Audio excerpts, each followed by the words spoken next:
Yo, welcome to another vlog. So recently Van Rysel launched their new Aero bike, the RCR-F. It looks amazing, and it got me thinking about aero versus lightweight bikes in general. What would I go for if I was starting again now?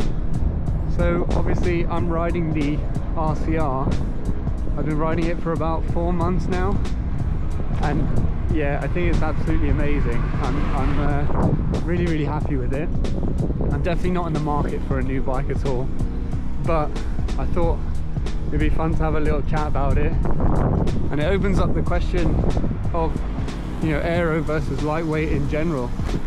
There's tons of choice with bikes out there these days, which is great, but it can make it quite a daunting task when you're in the market for a new bike. You know, what type of bike do you go for? For me, it really comes down to, you know, think hard about what you're going to be using the bike for. You know, if you're doing specific things like hill climbing or crit racing, then, you know, maybe the answer lies there. Like there you have a bit more of a straightforward answer of what you should go for. You know, obviously crit racing, you probably want to go for something aero that's going to get you around the course in as little time as possible. Hill climbing, you want something super lightweight so you can get right up to the top of the hill in as little effort as possible. But I think most of us are not really doing that sort of stuff.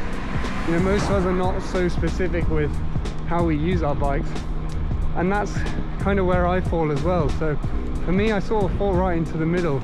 I don't race at all. I ride, you know, just recreationally for fun, like I'm doing today. But I ride a lot of variety in my routes, so, you know, I end up doing routes with quite a lot of climbing, quite a lot of descending, but also quite a lot of flat sections. So for me, it's difficult to say whether I wanted to go for an aero, you know, fully chunked out aero framed bike, or to go for something that's super lightweight. So in the end I went with the RCR purely because for me it falls within the kind of do-it-all category. So if I was in the market for a new bike right now, if I was starting fresh again, would I go for this, the RCR, or would I go for the new RCR-F? Yeah, like I said before, it's a tough question, but I think for me, based on the routes that I do, the type of riding that I do, the kind of do-it-all bike lends itself better to me. So I do think that I would probably stick with this. You know, even if you take price out of the consideration, I think the RCR-F at the moment is only available in kind of higher spec variants, so, you know, it'd be probably out of my budget anyway, which is totally fine. But yeah, if they did put out the same spec, like a SRAM rival version with maybe a takedown kind of carbon frame, would I consider that? I think I'd still go with this RCR, because my RCR is going to be lighter than that RCR-F if it's made with all the same components, let's say, simply because it's less carbon in the frame. There's obviously not going to be a lot in it, and, you know, we're talking about margins here, but I think for me, with the variety of routes that I do, a little bit of climbing, a little bit of everything, I think it makes the most sense to go with that. So yeah, today we're going to do a ride down the coast. We're going to go from the town where I live to the next town over, and it's a really nice Spanish coastal route, and it really helps sort of prove the point of up and down, because, you know, I'll show the elevation now on the screen, but the route's basically up and down. I think there's like 3 main kind of peaks before we get to the next town, and then we come back the same way, so it's an out and back route. So yeah, not major climbing. I think all in it will be about 450 meters by the end of it. But yeah, it's up and down, it's windy, twisty, turny, really nice route down the coastal road.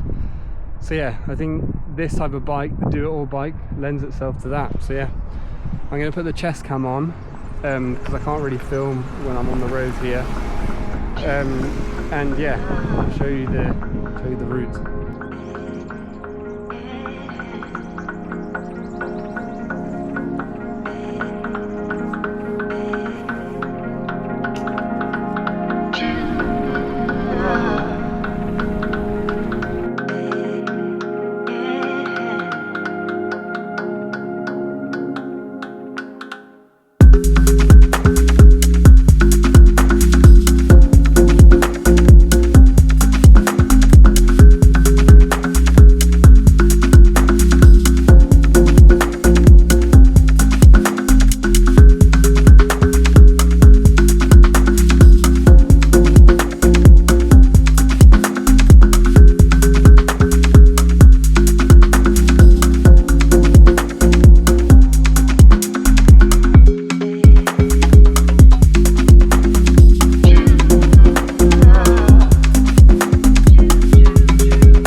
almost at the top of the main climb going out, and then we'll have to do the same climb on the way back. But yeah, almost at the top, but I had to stop just to take a look at this view. Look at this. The road runs all the way along there, along the coast, and you've got a beautiful view of the sea. It's quite windy today, that's probably coming through on the camera.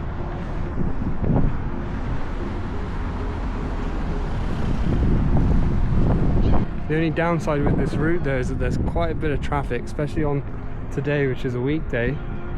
You get quite a lot of traffic coming around here, a few trucks as well, so yeah, I've got to be careful, which is why I can't really film and like chat to the camera properly whilst I'm riding on here.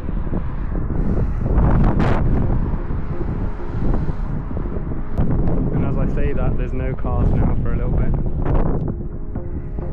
I'm also running for the first time on the bike a frame bag. I'm not usually keen on having frame bags or, you know, too much stuff going on the bike, and I wouldn't normally run it on a day-to-day, but we have a trip to Iceland coming up, so we're going out there next week, and it's not full-on bike packing, but I wanted to add a little bag to the bike, mainly just to take my rain jacket in, just because the conditions out there in Iceland are so changeable. Like, I think it can be sunny and then it can start raining, you know, within the next 10 minutes or something, so I wanted to make sure I've got my rain jacket available at all times. Right, I'm going to stick the chest cam back on and crack on with the rest of the route.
So we made it off the coastal road into the next town. Goodness me, that's a fun route, and this bike feels absolutely amazing on there. It climbs so well, it descends so well, it feels so planted through the corners. Yeah, absolutely love it. I have done a full kind of thoughts video on this bike where I've gone into quite a bit more detail about the different components that I've got on here, so yeah, if you're interested in that, feel free to check that one out. Right, I'm going to do a little loop around the town here and then head back on the coastal road again, back towards home.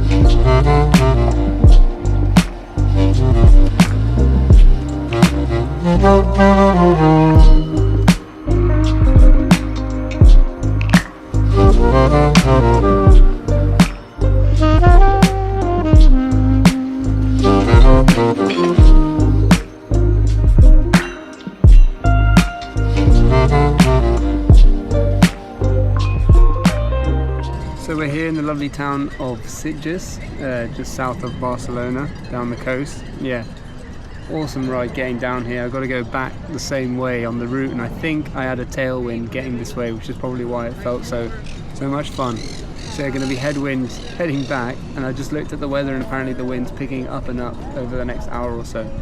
So yeah, I better crack on fairly soon.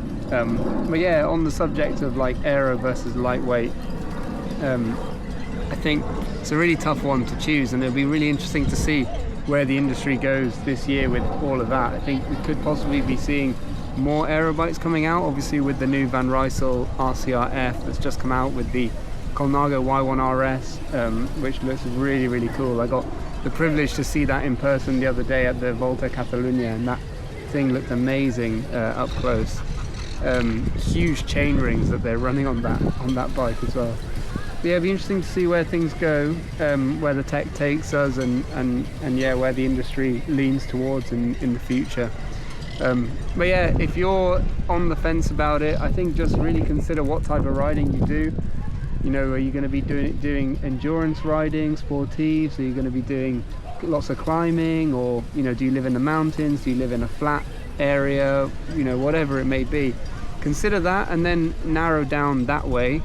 And then from there, you know, you can go into the rabbit hole of which brand do I choose and all of those type of things. But yeah, the main thing is, you know, what's going to get you out on the road more? What are you going to enjoy riding the most? What are you going to get the most fun out of? You know, don't think that you need to go aero just because that's what the pros are doing. Yeah, just enjoy your riding basically, and get a bike that's going to fit you and suit your lifestyle, which is hopefully what I've done with the kind of do-it-all RCR over here. Right, I'm gonna crack on to get back down that coastal road again. I'm gonna put the 360 camera on this time, so not the chest cam, and yeah, hopefully the wind isn't too strong. Let's see how we go.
Somewhere down there, bit of a swim though. I don't fancy doing triathlons.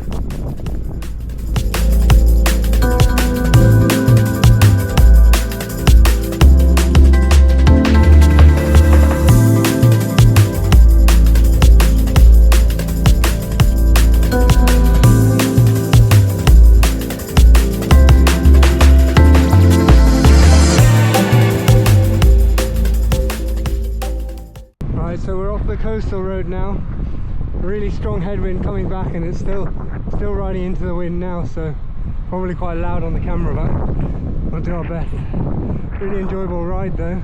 So lucky to have such a good route just, you know, on our doorstep. So on the topic of aero versus lightweight, really keen to hear your thoughts. If you're new to the sport and you're looking into buying a bike, you know, where do you think you're gonna go? What have you looked at so far? And if you've already got a bike that you're super happy with, let me know what you've gone for and why you went for it in the comments. Yeah, super keen to hear what you guys think about it, and where you think the industry might go as well in the coming years. Really happy with the ride today. About 40k all in by the time we get home, so really nice for just a midweek ride. 400 or so meters of climbing. I'll get the stats up on the screen, and yeah, happy with that for a midweek training ride. Okay then guys, if you enjoy this type of content, you know, cycling, vlogging, talking about different themes and trends, you know, showing off some different routes, and yeah, please feel free to subscribe to the channel and support, you know, what is still a very small channel, of course. We've got some cool things coming up soon. You know, we're heading on our Iceland trip, like I mentioned, so there'll be a video of that coming out relatively soon, and yeah, lots of other things in the works. So yeah, please subscribe and hopefully see you in the next one.